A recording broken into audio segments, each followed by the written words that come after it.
berdikari, yes, yes, yes. Kongo berdikari, yes, yes, yes.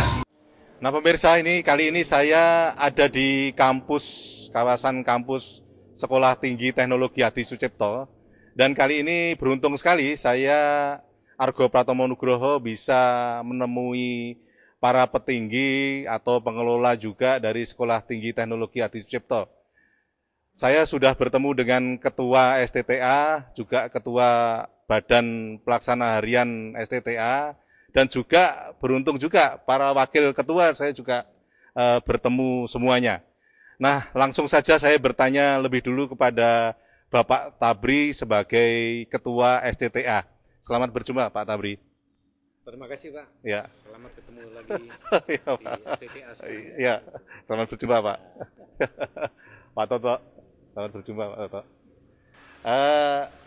Pemirsa di rumah pasti ingin tahu banyak Pak tentang perkembangan terakhir dari Sekolah Tinggi Teknologi STTA Yogyakarta ini, Adi Sucipto. Bisa dijelaskan Pak? Iya Pak. Baik Pak Argo, terima kasih dan saya ucapkan selamat datang di kampus STTA ini.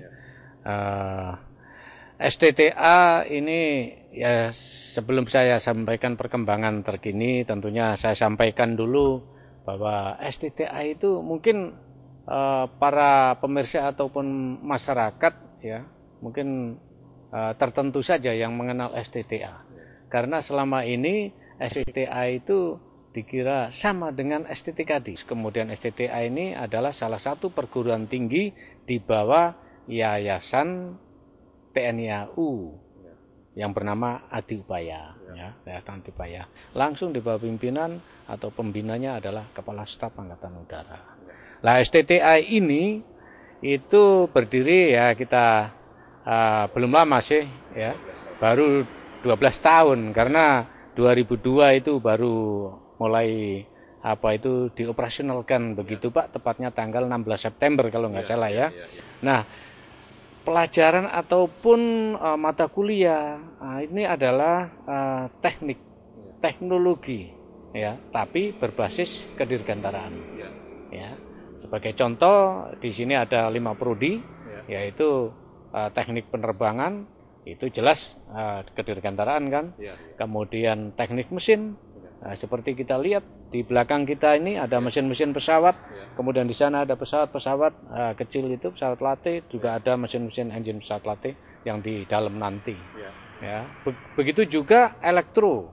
Elektro ini juga berbasis penerbangan. Karena elektro yang ada di pesawat, contoh misalnya avionik dan sebagainya itu dipelajari seperti itu. Industri juga begitu. Ya, industri tentang semuanya adalah berbasis kepada kedirgantaraan. Kemudian informatika, jelas informatika, ya. Namun nanti diarahkan pada kepentingan-kepentingan dirgantara tentunya itu. Kemudian STTA ini lokasinya ya di lingkungan Lanut Adi Sucipto. Jadi kalau 12 tahun yang sudah mewisuda, baru mewisuda 8 kali, ini dengan 5 prodi itu jumlah mahasiswanya sekitar itu tadi 1.700 ya, alhamdulillah. Jadi khususnya teknik penerbangan memang peminatnya banyak. Namun kita standar kualitas itu tidak boleh diabaikan.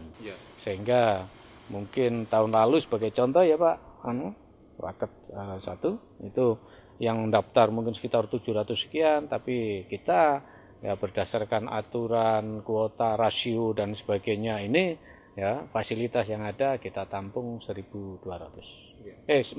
120 ya 120 ya teknik penerbangan. Yang lainnya nanti ke mesin listrik dan sebagainya itu. Seperti itu.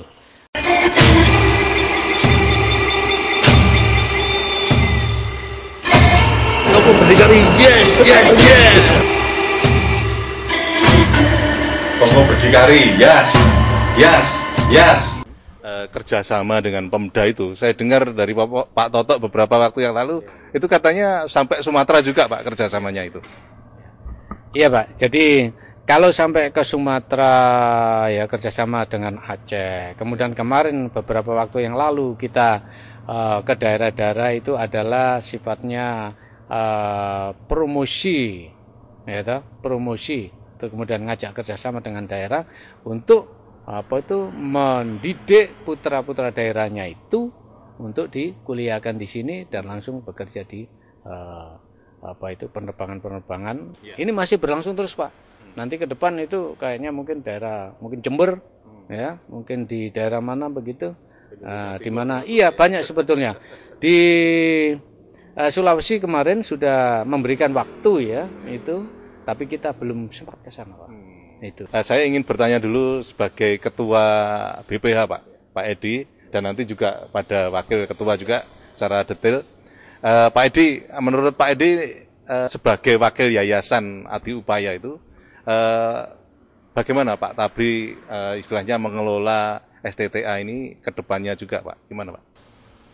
Selama ini ya BPH ini merupakan kepanjangan tangan dari Yayasan Adi Upaya, di mana tugas pokoknya adalah ikut mengawasi, ikut mengontrol jalannya operasi pendidikan, dan khususnya BPH untuk membackup khususnya pendanaan yang kita dapat dari mahasiswa ataupun dari pemerintah ataupun dari yayasan sendiri.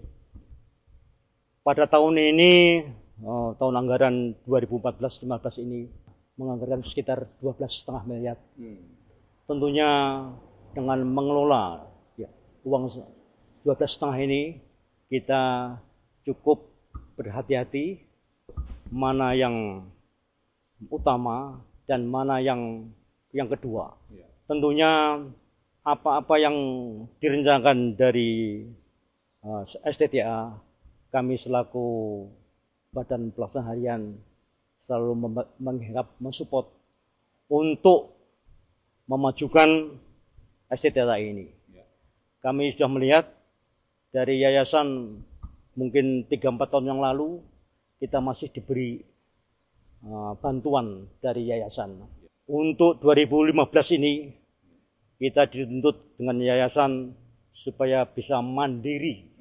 Di sini BPH selalu berkoordinasi dengan Ketua STTA.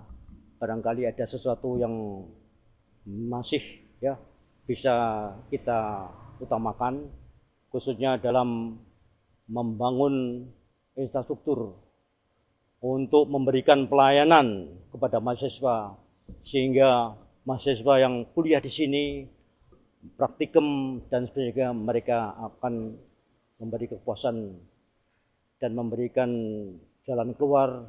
Mereka nanti dalam kelulusan bisa bersaing dengan PTS yang lain. Artinya sinergisitas antara STTA dengan BPH cukup bagus, Pak, ya?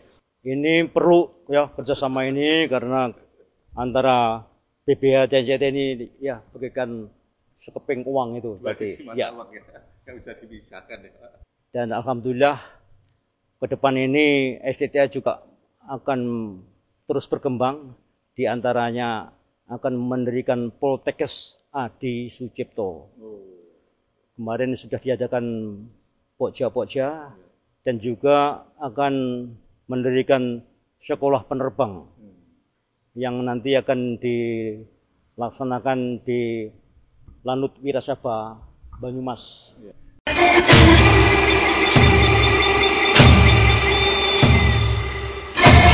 Kamu berdikari, yes, yes, yes. Kamu berdikari, yes, yes, yes. Selanjutnya saya ingin bertanya pada Pak Toto sebagai Wakil Ketua 3 STTA ini, khusus untuk penerimaan mahasiswa baru tahun ini gimana, Pak? Terima kasih Pak Argo dan para pemirsa sekalian, bahwa STTA ini sudah kita mulai pendaftaran mahasiswa baru ya, penerimaan mahasiswa baru, di mana ini sudah ada 50 ya Pak Gun kemarin ya, 50 orang sudah Jadi ini masuk ya? belum apa Belum mulai. ujian ya. Ini sudah 50 tambah yang sudah diterima dan 20 sudah mulai masukkan berkas gitu ya. Nah, ini akan berkembang terus dan untuk diketahui bahwa dengan adanya kerjasama dengan maskapai penerbangan, dengan JMF, dengan Lion, ini kita tahu bersama bahwa peluang kerja di maskapai penerbangan sebagai teknisi dan engineer ini adalah sangat besar, Pak. Setiap tahunnya sampai dengan 2033 itu kita kira butuh setiap tahun 1.500 engineer dan teknisi. Gitu. Nah, sehingga peluang kerja setelah sekolah di STTA ini, baik itu S1-nya maupun nantinya D3 AMTO, yang AMTO ini yang bersifat license internasional, Pak. Ya. Jadi bukan hanya nasional, tapi internasional. Ya. Karena bisa juga bekerja di penerbangan asing, Ya. gitu ya. Nah, kita untuk yang pertama ini sampai dengan 4 angkatan ini langsung diterima oleh JMF. Jadi langsung 4 angkatan ini langsung diterima oleh JMF. Jadi nanti rekrutmennya bersama-sama JMF. Nah, untuk yang S1 ini kita sudah mulai mengadakan penerimaan dan penyaringan. Nah, untuk itu nanti tanggal 5 Maret, maaf hari Kamis, itu nanti akan kumpul kepala sekolah dan guru BP dari se-Kabupaten Bantul. Nah, nanti akan kumpul di sini untuk kita berikan penjelasan. Agar calon-calon mahasiswa ini mengerti bahwa peluang untuk bekerja setelah lulus STTA ini adalah sangat besar. Dan prospektif ya. Dan bukan cukup besar saja, tapi sangat besar, Pak. Karena ini butuh 1.500 orang per tahunnya gitu. Nah, saya kira itu juga kita lagi gencar-gencarnya untuk mensosialisasikan ini gitu. Karena ini juga sudah merupakan permasalahan nasional, Pak. Karena dengan Open Sky 2015 ini jangan-jangan nanti teknisi dan engineer kita diisi oleh orang Vietnam, orang Malaysia, orang ini kita jadi melongo kan, jadi artinya kebutuhan SDM nah, harus disiapkan. Nah, karena SDM ini menyiapkannya tidak seperti membalik telapak tangan, Pak. Gitu. Saya kira itu bisa saya sampaikan, Pak. Terima kasih. Justru itu saya ingin bertanya pada Pak Tabri nih, Pak Tabri. Ini ke depannya, Pak. Termasuk nanti ini kan lembaga perguruan tinggi. Mungkin nanti kan perlu disekolahkan juga para dosen ke luar negeri atau bagaimana itu?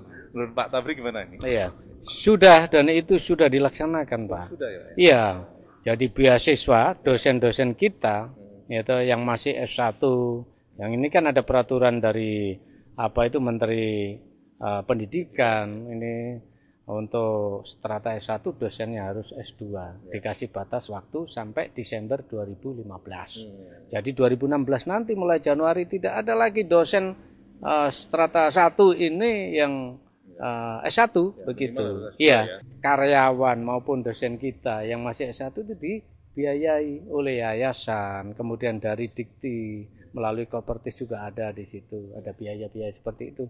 Ya, ada. Memang ada aturan-aturan ketat. Ya, contoh misalnya harus ngambil S2 yang dibiayai tidak boleh lebih dari 4 semester kan? 4 semester tidak boleh lebih. Untuk ke luar negeri, untuk kemarin ada yang ke Malaysia kan, ngambil S3 itu, udah Pak, ngambil S3 di Malaysia sudah. Ya, disekolahkan di JMF untuk yang dosen AMTO tadi, yang memiliki license. Nanti untuk persiapan D3 AMTO ini dosen-dosennya harus betul-betul kualifikasi AMTO, gitu. Sehingga kita sekolahkan dulu ke JMF, biaya gratis dari STTA. Kita ketahui bahwa untuk negara maju atau ke depan tentunya nggak ada perang yang dikuasai adalah perang udara, ini yang menentukan kemenangan. Makanya di situ ada lead the way. pembuka jalan suatu peperangan. Nah, betapa itu dari segi militer. Belum lagi segi transportasi. Ya, transportasi kemanapun sekarang dunia maju mesti menggunakan pesawat. Itu karena itu adalah transportasi atau perjalanan yang paling singkat menggunakan kebutuhan negara maju. Nanti ke depan ya seperti itu. Pertanyaan terakhir Pak, soal optimisme, bagaimana optimisme dari STTA Pak? Kami sangat optimis, ya. Kami sangat optimis. Contoh sekarang, tadi sudah dijelaskan ke depan, di samping kita mencetak teknisi, kemudian kebijakan pimpinan, ya, ada rencana untuk membuka flying school di bawah Yayasan Adibaya, Yayasan TNI AU. Mudah-mudahan ini terwujud. Ya, kemarin sudah dipokjakan, kemudian nanti tinggal keputusan dari Kepala Staf Angkatan Udara. Oke, terima kasih. Nah pemirsa, ini pasti sebuah kegembiraan tersendiri karena kita melihat sendiri secara langsung bahwa Sekolah Tinggi Teknologi Adi Sucipto siap untuk menyiapkan SDM-nya menuju dunia kedirgantaraan kita yang semakin maju.